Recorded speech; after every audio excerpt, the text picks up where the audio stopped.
Bismillahirrahmanirrahim. Assalamualaikum warahmatullahi wabarakatuh. Waalaikumsalam. Alhamdulillah, asyhadu an la ilaha illallah wa asyhadu anna Muhammadar Rasulullah. Allahumma shalli ala sayyidina Muhammad wa ala sayyidina Muhammad kama shallaita ala Ibrahim wa ala ali fil alamin innaka Hamidum Majid. Alhamdulillah, bersyukur kepada Allah Subhanahu wa taala pada maghrib kali ini kita bisa berjamaah di Masjid Al-Aqsa.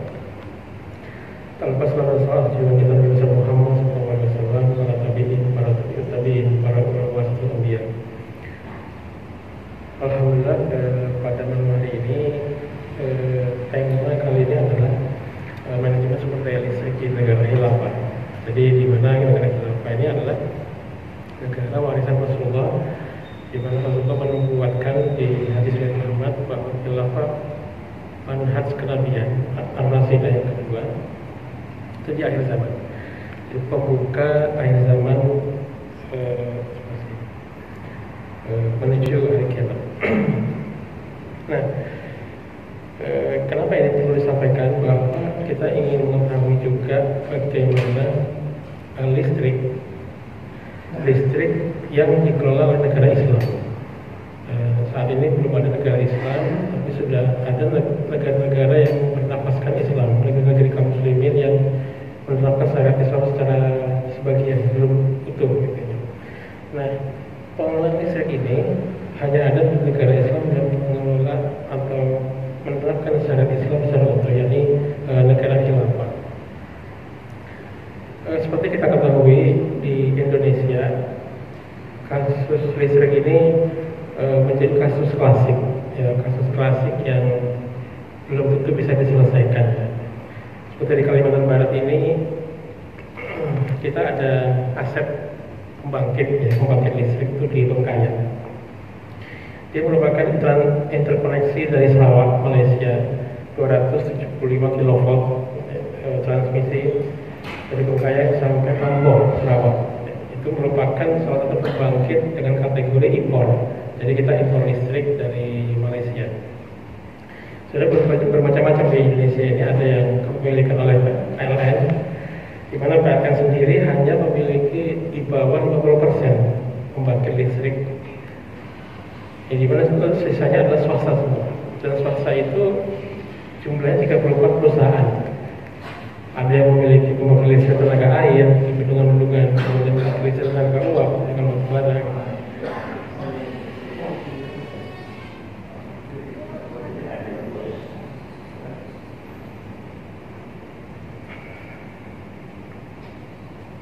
Istilah lebih dari 50% ini adalah independent power producer. Jadi produsen power independent. Jadi ini merupakan implementasi penerapan liberalisasi di bidang energi. Ya. Jadi negara kita kan termasuk negara yang menerapkan demokrasi. Demokrasi itu membolehkan kebebasan kepemilikan dengan dibatasi undang-undang. Cuman karena undang-undang kita banyak mendapatkan intervensi dari swasta atau dari pemodal, maka kebijakan swasta boleh menjual listrik itu dibolehkan dengan adanya kebijakan independent power producer, di mana 34 stakeholder atau swasta itu jual listrik ke PLN, yang di mana mereka adalah penyuplai lebih dari 50% listrik nasional.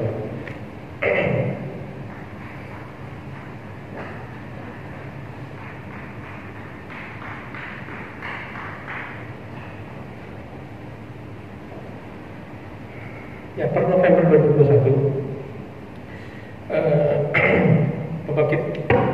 pembangkit listrik di Indonesia kapasitas 73.736 MW atau 73,736 gigawatt, di mana disumbang oleh PLTU sebanyak 50%, 36,98 gigawatt. Pembangkit listrik tenaga gas dan uap itu 12,1 gigawatt, 17%. Pembangkit listrik gas atau mesin gas 8,54 gigawatt atau 11%.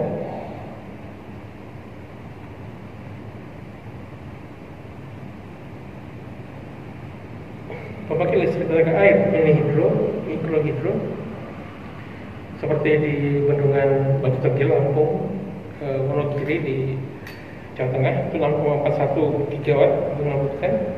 Pembangkit listrik tenaga diesel 4,99 gigawatt atau 7%. Pembangkit listrik tenaga surya 0,15 gigawatt. Pembangkit listrik energi terbarukan 2,07 gigawatt atau 3%.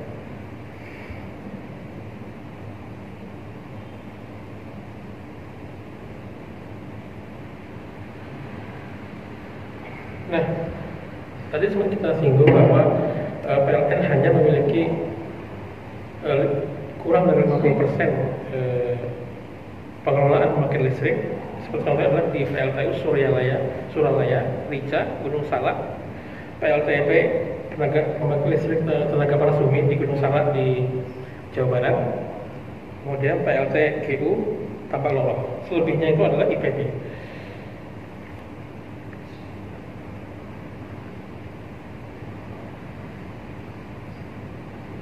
Namun ada juga istilahnya itu excess power.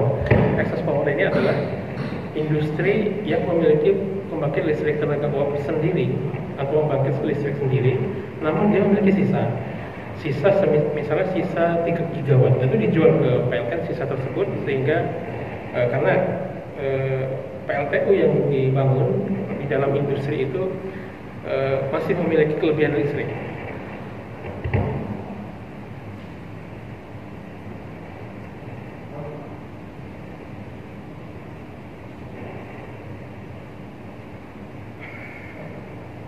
Nah, peraturan terbaru Presiden Jokowi mengeluarkan peraturan untuk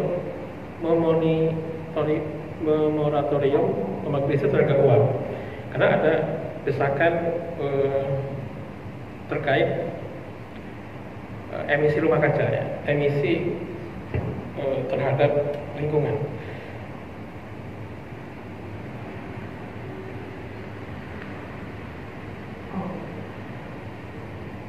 Sehingga Indonesia diharapkan beralih dari pembangkit listrik tenaga fosil seperti PLTU yang menggunakan batu bara, beralih kepada energi terbarukan (EBT), ya. Di mana nilai investasinya itu dengan kapasitas 1,1 gigawatt energi terbarukan ini senilai 4 miliar US dollar atau sekitar 60 triliun dengan kurs 15.000. Dengan PLT sendiri adalah dengan PLTU batubara, perbandingannya adalah 2 gigawatt, itu investasinya adalah 40 triliun.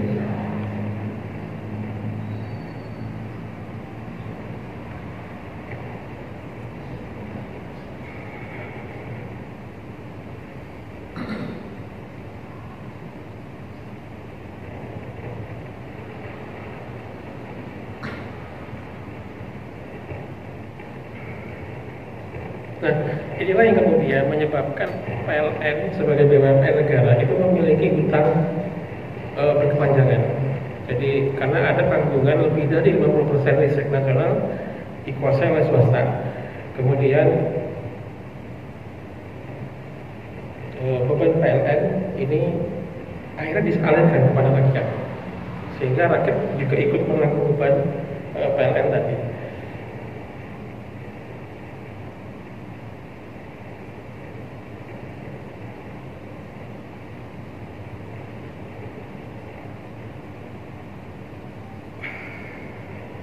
Nah, bagaimana pandangan Islam terkait hal ini?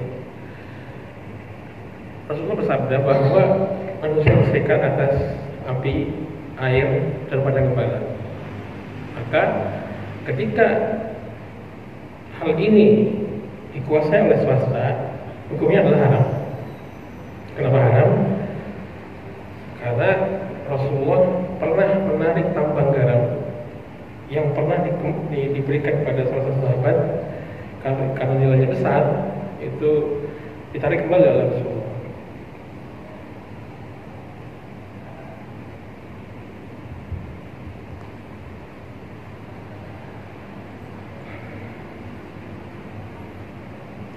Nah, bagaimana pengelolaan ketika Islam diterapkan?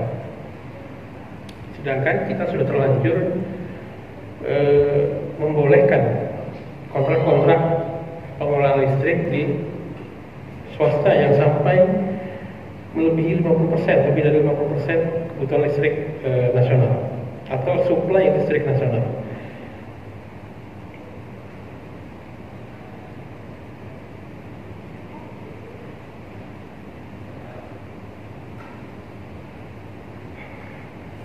Negara dalam hal ini akan membeli semua pembangkit yang dikelola oleh swasta secara bertahap.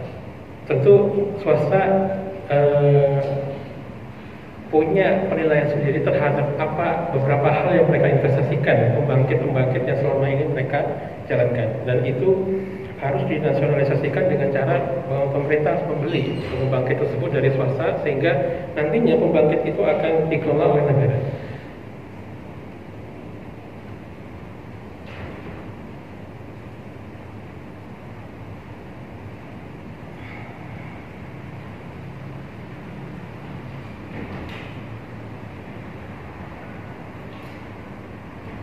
Jadi peralihan pembangkit swasta ke negara ini dilakukan bertahap sesuai dengan keuangan negara Islam atau negara khilafah. Namun di sini juga negara juga membuat sebuah kebijakan di mana pembangkit itu juga ramah lingkungan, seperti pembangkit listrik tenaga nuklir ya, di mana investasinya ini bisa mencapai 162 triliun. Kemudian energi terbarukan itu bisa mencapai 60 triliun. Nah, apakah uangnya ada? Nah, disinilah yang kemudian paradigma pengelolaan anggaran APBN negara Indonesia dengan negara Islam itu berbeda. Paradigma Indonesia adalah sumber utama APBN adalah pajak, di mana pajak ini menjadi komponen mayoritas anggaran pendapatan negara, bisa mencapai 70 hingga 80%. Nah, di sini kita bisa melihat contoh kasus ketika Indonesia pada bulan Juli kemarin dari penanaman modal investasi, waktu pemerintah mengatakan bahwa Indonesia meraup 299 triliun dari hilirisasi nikel, dan diambil pajak progresifnya sekitar 6 triliun atau 2%, dan itu sangat kecil sekali. Dari sini Freeport juga hanya memberikan royalti sekitar 2 miliaran US dollar, dan pungutan lainnya sekitar 13,86 miliar US dollar, yang itu sekitar 28 triliun, dan itu sangat kecil. Padahal nilai taksiran kandungan di Freeport itu sekitar 1.497 triliun. Belum lagi di Blok Wabu emas murninya 221 triliun. Dan banyak beberapa ini yang salah satu contoh ya dari sekian banyak sumber daya alam di Indonesia yang dimana bisa menjadi sebuah sumber daya siap konsumsi atau sumber daya dengan nilai tambah, di mana nilai tambah ini juga harusnya dikelola oleh negara. Nah, inilah yang kemudian menjadi sebuah sumber pendapatan untuk tadi mengelola pembangkit listrik, salah satunya dengan membeli pembangkit yang terlanjur dibangun dengan undang-undang liberalisasi energi listrik, kemudian diambil oleh negara Islam dengan membelinya. Kemudian swasta juga tidak dibolehkan untuk membangun pembangkit listrik karena itu adalah fasilitas umum. Rasulullah bersabda bahwa jalan ketika disingkirkan penghalang dari jalanan umum itu mendapatkan pahala. Nah, kata-kata umum, terminologi umum ini adalah jalan termasuk yang tidak boleh dikelola oleh swasta. Ini pengelolaan pembangkit listrik swasta ini sama seperti pengelolaan jalan tol, yang dimana di dalam Islam itu sebenarnya itu diharamkan karena itu milik umum. Oke, pengelolaan pembangkit listrik swasta ini yang menjual listrik pada PLN ini merupakan suatu keharaman sebenarnya. Tapi karena kita di Indonesia ini pemerintahnya politiknya politik demokrasi, situ ada kebebasan kepemilikan, sehingga yang tadinya haram oleh demokrasi itu dibolehkan. Makanya urgensitas kembali pada syariat Islam itu di mana syariat Islam tidak hanya mengatur soal ibadah, tapi juga mengatur soal bagaimana mengelola listrik. Contohnya pada malam ini kita berbicara mengenai kewajiban listrik. Ya. Di berita terakhir, PLN mengalami oversupply. Memang oversupply ini berasal dari pembangkit listrik swasta yang akhirnya berusaha dialihkan di beberapa kabar itu dengan pengadaan kompor listrik, kemudian penghilangan gas 3 kilo, mana akhirnya dibatalkan oleh pemerintah. Namun rakyat harus memantau bahwa oversupply ini menguntungkan bagi rakyat atau tidak, karena sampai saat ini akan dimunculkan secara bertahap listrik rumah tangga dengan daya 450 akan dihilangkan untuk naik menjadi 900. Dan ini menjadi test case kemarin di media yang kemudian akhirnya diprotes oleh banyak pihak, kemudian akhirnya tidak jadi. Karena memang ketika pemerintah ini mengeluarkan kebijakan yang banyak merugikan rakyat, memang rakyat harus peka, harus kritis untuk mengingatkan pemerintah bahwa pemerintah itu bukan sekedar regulasi, tapi harus sebagai pelayan rakyat. Bagaimana Umar bin Khattab, Khalifah Umar bin Khattab menggendong gandum ya ke pinggiran Madinah karena melihat ada musafir yang ibunya merebus batu. Beliau menggendong karena begitulah pelayanan negara. Karena beliau begitu khawatir dihisab Allah Subhanahu wa taala di padang mahsyar, di area akhir. Maka harusnya ketakutan terhadap hari akhir ini juga menjangkau semua penguasa negeri kaum muslimin. Ya.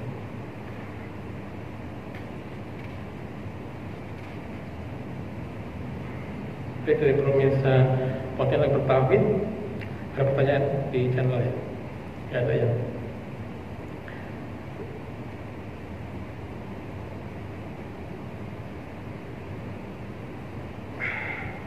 Ya, inilah memang urgensitas dari listrik tadi sudah kebaca bahwa ketika syariat Islam menjadikan Islam sebagai Islam rahmatan lil alamin, dia tidak akan membiarkan sampai urusan listrik saja itu masyarakat terzolimi. Nah, saat ini kita bisa membaca negara sendiri tidak bisa mengcover 100% listrik dan bahkan harus membeli kepada swasta, di mana ketika membeli kepada swasta jelas itu memakai uang rakyat. Uang rakyat inilah yang ditarik dari pajak, yang pajak itu sebenarnya di dalam Islam itu haram, menarik pajak.